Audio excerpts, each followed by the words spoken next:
I am 90% sure that the Mods team watches my videos to figure out what they're going to nerf, because every time I make a video, miraculously something in the video changes and it becomes obsolete. One of the best examples of this was the video I put out on how to create an XP farm. This video was doing incredibly well right up until the point where the Mods team decided that clickers from Just Dire Things were entirely too OP and they had to be nerfed. So they nerfed the Just Dire Things clicker, so instead of being able to bring it all the way down to activating once every tick, it can now only be activated once every 20 ticks, which means that the mobs in that video spawn way too quickly and you're not able to kill them fast enough. Fear not, found a solution for that. In addition to that, there are several other things in this video that are going to make this mob farm so much better. I hope you enjoyed the video. Don't forget to like and subscribe. Let's get into it. All right, while I fly around to find a place to build this mob farm, it's worth mentioning that I am currently on version 4.6. So for now, what I'm about to show you works on this version. All right, so we cleared a little bit of land. I'm going to be using these wattle and daub frames just so that you can tell exactly how many blocks we're using. To start, what you're going to want to do is you're going to want to set a center point. You're going to want to build up 3 blocks and you're going to want to leave that right there.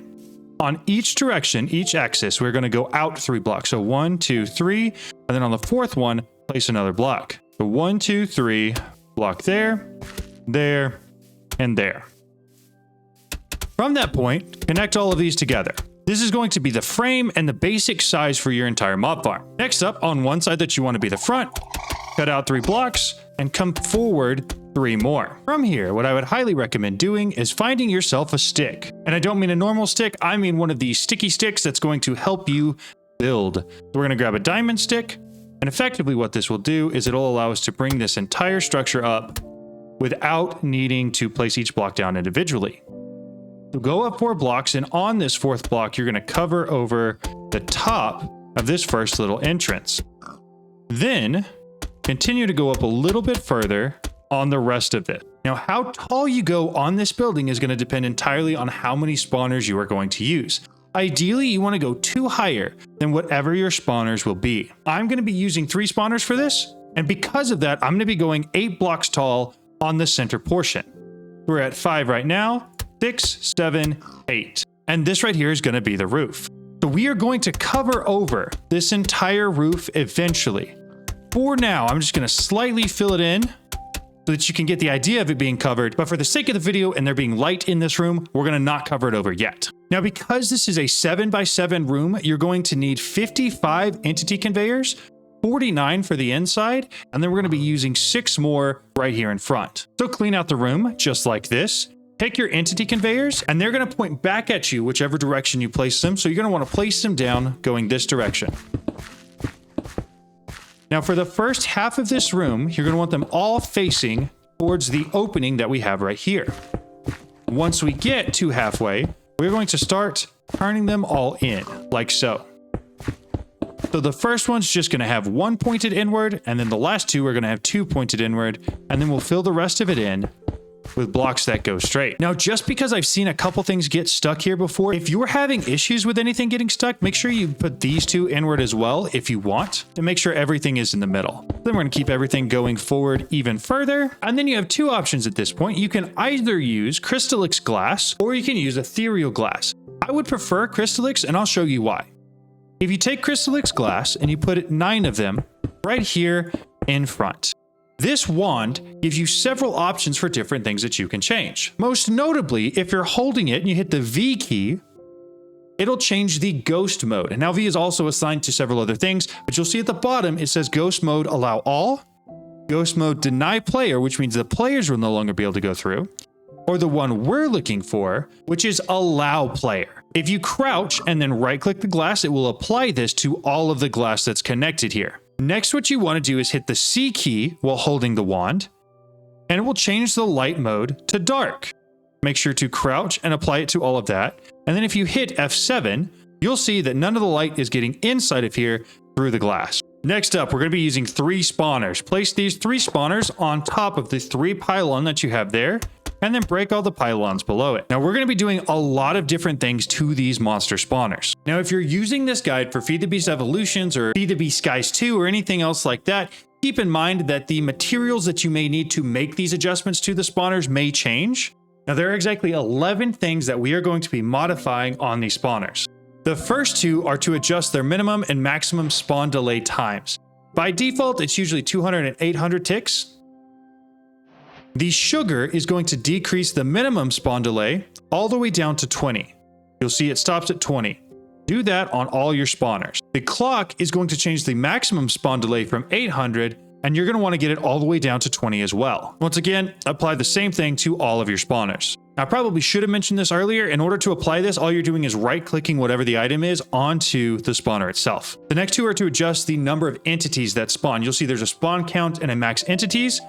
The fermented spider eye will adjust the spawn count all the way up to 16, and then the max entities is adjusted by a ghast tier. Or at least it is in all the mods 10. Could be different depending on the pack that you're playing. So again, max this out for all of the spawners so that the spawn count is 16 and the max entities is 32. All right, the next ones are mostly quality of life. The last two are essential. Forest Fruit is going to remove the AI from the monsters that spawn from these spawners. That's important. Redstone comparators are going to make them redstone activated, meaning they will only activate when a redstone signal is sent to them. Also very important. White wool means that the mobs spawn will make no noise. Nether stars mean that it does not wait for people to be nearby or a player to be nearby in order for them to spawn. That's pretty important. And then soul lanterns removes the need for the light level to be low in the room that the monsters are spawning. All of those are important. The last two are pretty essential. Dripstone is going to decrease the HP with which the monsters that spawn start with. So you're going to want to decrease this all the way. Now, Dripstone has a bug that will allow you to just continue to use it on there indefinitely. If you hold control and you're looking at it, if the initial health shows 20%, that's maxed out. You can't go any further than that. So apply all of those to the monster spawners here. Make sure that they all look identical. The last thing you want to add are echo shards. Echo shards basically adds extra levels of looting to the mobs that are spawned from these spawners when they're killed, meaning that they have a good chance of dropping quite a bit of items, which will prove to be very important later on. Next up, we're going to grab 2 of these redstone links. Now, because I'm only using 3 spawners and the redstone will spread out to the spawners adjacent to the one I'm putting this on, I can put a redstone link right here. We'll assign the red side with white wool. We're going to right click on this with a wrench from create until you see this little circle around the antenna here. Then we're going to come out in front, and on the side here, we're going to put another redstone link, white wool on the red, and then a lever right next to it. This lever will provide redstone to this redstone link, which will in turn provide redstone to the one on the inside. Now, the only other thing that you may want to do to the spawners themselves is use a creature type egg on each of them so that you can set exactly what's going to spawn. In our case, we're going to be using witches because they spawn a lot of different items, which is going to be perfect for our XP farm. With that out of the way, we're going to go ahead and fill in the top right here. In case you finish and your mob farm is leaving items on the ground right here, that would be because of entity cramming, where too many monsters are being sent down the chute and are just standing right here that it actually ends up killing them. What you want to do to fix this is put scaffolding right here in front. This will prevent entity cramming and allow your monsters to all sit on the same block so that you can eventually kill them. So put the scaffolding there in front. Then we're going to put an experience holder right here on the ground and an advanced clicker right there. Now the experience holder, we're going to want to make sure we do 2 things. Number 1, click this button here that says collect experience.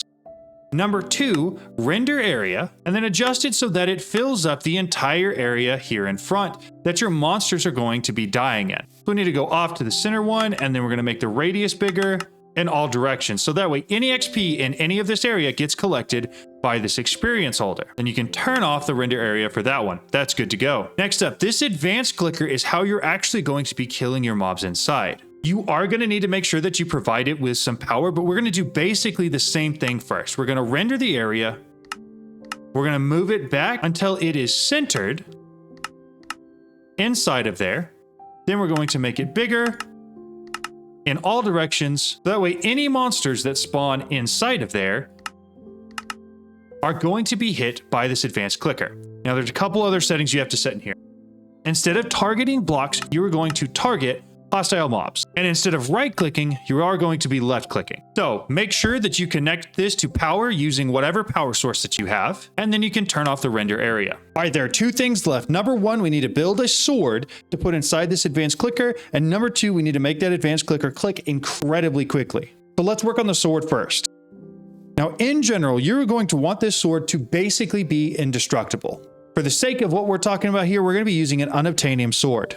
Now you can put sharpness on this sword if you want to, but it won't make too big of a difference. And that's because most of the strength of the sword is actually going to come through apotheosis. First thing we're going to do is we're going to reforge the sword. So make sure to put it in a reforging table. We're going to use Godforged pearls and some sigils of rebirth.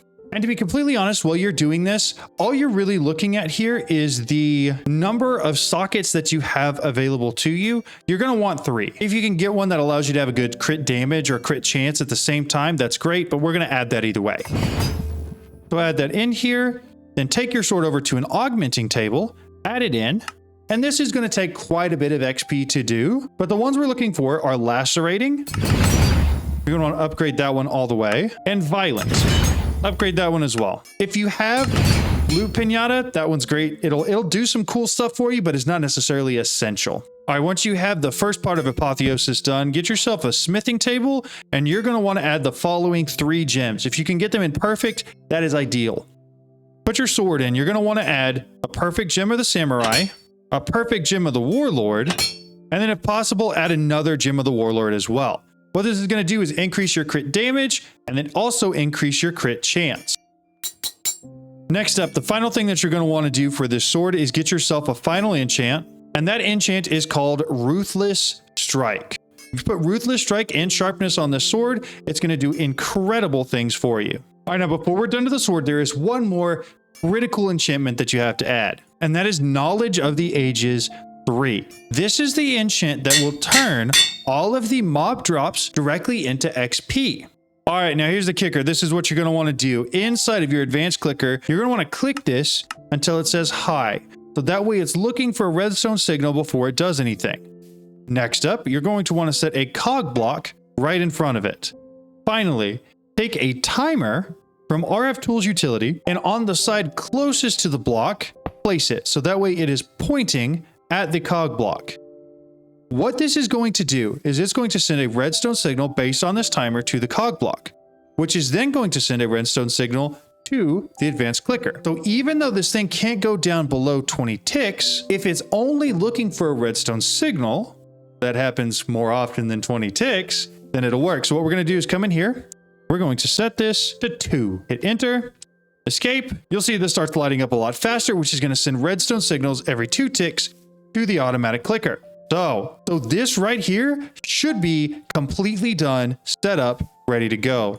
Turned off the render area. All right, so with all that done, let's turn it on to make sure it works. You'll see all the witches spawn. They fall down, hit the entity conveyors, are pulled to the front, and then are killed by the sword. So it looks like in spite of the scaffolding, you're still going to get some red hearts. If you don't want to have to deal with those, if you don't want to have to deal with the red hearts and you want to be able to get rid of the scaffolding entirely, and you don't care about the loot drops, what you can do is take a trash can with an item collector directly on top, show the render area, and then change it over to exactly where all of those items are spawning. In our case, it would be the little kill area inside of here. Then all you have to do is make the radius a little bit bigger, and any items that are spawned inside of there will go directly into the trash can. So now we can actually come in here, get rid of all the scaffolding, pop back out, turn this on, and all the witches will fall right down into here, be instantly killed, and turn into oodles and oodles of XP for us. Now I'm going to do one final thing. I'm going to break this experience holder, place a fresh one down. I'm going to let this run for 2 minutes, and we're going to see how much XP we can get. All right, we have 0 XP. We're going to start it right now. 5, 4, 3, 2, 1. So in just 2 minutes, you got 1,372 levels of XP from 3 mob spawners, an experience holder, and a clicker with a nice sword. Now keep in mind this may get nerfed. The entire point of this video is to get around an arbitrary restriction that the All the Mods team put on one of these clickers. And at this point, I'm sure they watched the videos to see what else they can do to nerf it. But this will definitely work on version 4.6. That's what I got for you in this video. If you got a better way to do it, or there's something else that you could do better or faster to make this mob farm better, leave that down in the comment section below. I'm always trying to improve these videos to get people the best information that they can possibly have so that they can make their lives as easy as possible and know what to do in whatever mod pack they're playing. But again, that's what I've got for you. Don't forget, you're special, and I'll see you guys in the next one. Bye.